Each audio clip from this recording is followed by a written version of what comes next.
नमस्कार, मी संयोगिता आणि आपण पाहता चाळीसगाव डांगांची ओळख सुराज्य मराठी। पाहुयात आजची घडामोड।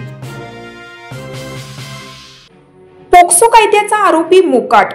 अकोले तालुक्यातील धुमाळवाडी परिसरात राहणाऱ्या एका अल्पवयीन मुलीवर अतिप्रसंग करण्याचा प्रयत्न करणाऱ्या आरोपीला पोलिसांनी पोक्सो कायद्याखाली अटक करण्यात आली, परंतु काही दिवसापूर्वी तो जामिनावर सुटला असून तो शिरजोरपणे वावरत आहे।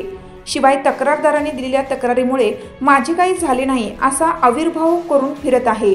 त्यामुळे तक्रारदाराच्या जीवितास धोका निर्माण झाला असून आम्हाला संरक्षण देण्यात यावं। जर आमच्या कुटुंबाला काही कमी जास्त झाल्यास त्यास प्रशासन जबाबदार राहील, अशी अपेक्षा कुटुंबियांनी व्यक्त केली आहे।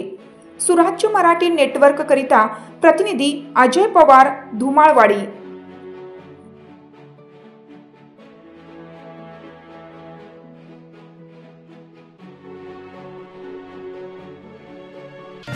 आपल्या सुराज्य मराठीच्या YouTube चॅनलला सबस्क्राइब करायला विसरू नका।